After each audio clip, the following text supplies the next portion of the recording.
Hello students, welcome back to my channel let's learn everyone. मैं आप सभी का एक बार फिर से अपने चैनल पर बहुत बहुत स्वागत करती हूँ। आज के वोकेबलरी लर्निंग लेसन में मैं आपके साथ शेयर कर रही हूँ न्यूज़पेपर वोकेबलरी वर्ड्स, जो मैंने 7 जुलाई 2020 के न्यूज़पेपर से लिए हैं। वैसे तो मुझे इस वीडियो को कल अपलोड करना चाहिए था, लेकिन कल कुछ टेक्निकल प्रॉब्लम की वजह से मैं इसे अपलोड नहीं कर पाई। तो चलिए आज कर लेते हैं इस वीडियो को स्टार्ट। उससे पहले रिक्वेस्ट है, प्लीज चैनल सब्सक्राइब कर लें। वीडियो अच्छी लगे तो लाइक करें, शेयर करें। फर्स्ट वर्ड है डिसएंगेज। डिसएंगेज एक वर्ब है जिसका मतलब होता है छुड़ाना, अलग करना, मुक्त करना या संपर्क तोड़ना। सिनोनिम वर्ड्स हैं इसके withdrawal, pull out, move out, retreat और लीव। मतलब छुड़ाना, अलग करना, मुक्त करना या संपर्क तोड़ना। एंटोनिम वर्ड्स हैं इसके जॉइन, लिंक, कंबाइन, गैदर और यूनिट। मतलब जोड़ना, मिलाना, संपर्क बनाना या इकट्ठा होना या इकट्ठा करना। एग्जाम्पल है इसका somebody from the crowd helped him to disengage his feet which was stuck in the bike's wheel।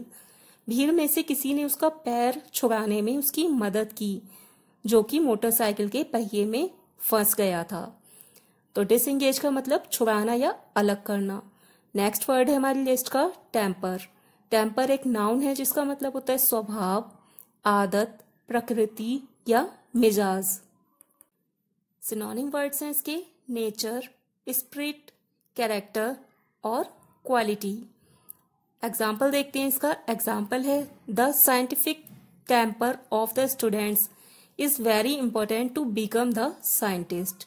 वैज्ञानिक बनने के लिए शिष्यों में वैज्ञानिक स्वभाव होना बहुत जरूरी है। The scientific temper of the students is very important to become the scientist. तो टेम्पर का मतलब स्वभाव, आदत, प्रकृति या मिजाज। नेक्स्ट वर्ड है हमारी लिस्ट में हॉस्टिलिटी। हॉस्टिलिटी एक नाउन है जिसका मतलब होता है शत्रुता, दुश्मनी, बैर या विरोध। सिनोनिम वर्ड्स हैं इसके ऑपोजिशन, एनमिटी, इलविल और एंटीपैथी। मतलब शत्रुता, दुश्मनी, बैर या विरोध। एंटोनिम वर्ड्स हैं इसके फ्रेंडशिप, सिंपैथी, गुडविल और बेनिवोलेंस। मतलब दोस्ती, हमदर्दी, सद्भावना या भलाई। फ्रेंडशिप मतलब दोस्ती, सिंपैथी हमदर्दी, गुडविल और बेनिवोलेंस मतलब सद्भावना या भलाई। एग्जाम्पल है इसका one should not keep hostility in his mind for others, otherwise we will not get respect. मतलब किसी को भी अपने दिमाग में दूसरों के लिए दुश्मनी या वैर नहीं रखना चाहिए, वरना उसे सम्मान नहीं मिलेगा। तो हॉस्टिलिटी का मतलब होता है शत्रुता, दुश्मनी, बैर या विरोध। चलिए साथ ही आपको आज एक टिप भी दे देती हूँ कि किस तरह से वोकैबुलरी वर्ड्स को हम याद कर सकते हैं या उन्हें याद रख सकते हैं, क्योंकि मेरे पास बहुत सारे ऐसे कमेंट आ रहे हैं कि हम किस तरह वोकैबुलरी वर्ड्स को याद रखें या उन्हें याद करें। तो बिल्कुल छोटी सी टिप है लेकिन बहुत ही ज़्यादा यूजफुल और बहुत ही ज़्यादा इम्पोर्टेंट है।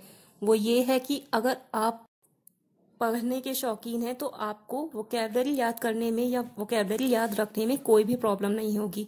मतलब रीडिंग ही एक ऐसा वे है जिससे आप वोकैबुलरी वर्ड्स को आसानी से याद भी कर सकते हैं और साथ ही साथ उन्हें याद रख भी सकते हैं। चलिए बढ़ते हैं अपने नेक्स्ट वर्ड की तरफ। तो नेक्स्ट वर्ड है हमारी लिस्ट में D escalation. D escalation noun है जिसका मतलब होता है युद्ध की तीव्रता में कमी। मतलब कि युद्ध यानी कि वॉर की जो इंटेंसिटी होती है उसमें कमी आना, यानी कि स्टार्टिंग में जो बहुत ज्यादा तीव्रता के साथ युद्ध हो रहा होता है उस तीव्रता का कम हो जाना, उसे बोलते हैं डी एस्केलेशन। सिनोनिम वर्ड्स है इसके रिडक्शन, लेसनिंग, डिक्रीज और डिमिनिशमेंट। एंटोनिम वर्ड्स हैं इसके इंक्रीज, ग्रोथ, राइज और एक्सेलरेशन। मतलब वृद्धि या बढ़ोतरी। The D escalation between India and China is good for both the countries.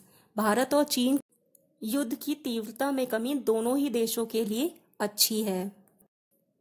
Next word है ट्रैंक्विलिटी। ट्रैंक्विलिटी एक नाउन है जिसका मतलब होता है शांति, प्रशांति, आराम या शांत चित्तता। सिनोनिम वर्ड्स हैं इसके रेस्टफुलनेस, कामनेस, क्वाइटनेस और पीसफुलनेस। एंटोनिम वर्ड्स हैं डिस्टर्बेंस, टर्ब्यूलेंस, वॉयलेंस और नॉइज, मतलब बाधा, अशांति, हिंसा या शोर। एग्जाम्पल देखते हैं इसका। एग्जाम्पल है if we want tranquillity in our life then we should keep away every kind of hate, negativity from our mind and heart. मतलब अगर हम अपनी जिंदगी में शांति चाहते हैं तो हमें अपने दिमाग और दिल से हर तरह की नफरत, घृणा और नकारात्मकता को निकाल देना चाहिए। तो ट्रैंक्विलिटी मतलब शांति, प्रशांति, आराम या शांत चित्तता। नेक्स्ट वर्ड है पार्ली। पार्ली एक नाउन है जिसका मतलब होता है शास्त्रार्थ, बातचीत, बोलचाल या संवाद। सिनोनिम वर्ड्स हैं इसके कॉन्वर्सेशन, डिस्कशन, नेगोशिएशन और डायलॉग। एंटोनिम वर्ड्स हैं इसके क्वाइट, साइलेंस, वर्डलेस और म्यूट, मतलब चुपचाप, मूक, मौन या शांत। The parley of the Prime Minister was very important, which was held last night on India TV. कल रात इंडिया टीवी पर आयोजित हुआ प्रधानमंत्री जी का संवाद बहुत महत्वपूर्ण था। नेक्स्ट वर्ड है समिट। समिट एक नाउन है जिसके दो मतलब होते हैं। फर्स्ट मीनिंग है इसका शिखर सम्मेलन और सेकंड मतलब होता है इसका शिखर, ऊंचाई या चोटी। सिनोनिम वर्ड्स हैं इसके मीटिंग, डिस्कशन, एपेक्स, क्राउन और पीक। एंटोनिम वर्ड्स हैं इसके बॉटम और बेस, मतलब तल या नींव। दोनों मीनिंग्स से दो एग्जाम्पल दिए। फर्स्ट एग्जाम्पल है PM Modi and Russian president Vladimir Putin's summit talk will involve a range of issues from security ties to economic cooperation. प्रधानमंत्री मोदी और रूसी राष्ट्रपति व्लादिमीर पुतिन की शिखर सम्मेलन वार्ता में सुरक्षा संबंधों से लेकर आर्थिक सहयोग के कई मुद्दे शामिल किए जाएंगे। सेकंड एग्जाम्पल है Bachendri Pal is the first Indian woman to reach the summit of Mount Everest. Bachendri Pal Mount Everest पर पहुंचने वाली पहली भारतीय महिला हैं। तो समिट के दो मतलब होते हैं। फर्स्ट मीनिंग होता है शिखर सम्मेलन और दूसरा मतलब होता है शिखर, ऊंचाई या चोटी। नेक्स्ट वर्ड है हमारी लिस्ट में अंडरटेक। अंडरटेक एक वर्ब है जिसका मतलब होता है प्रारंभ करना, हाथ में लेना, भार उठाना या दायित्व लेना। सिनोनिम वर्ड्स हैं इसके बिगिन, स्टार्ट, टैकल, कमेंस और एग्री।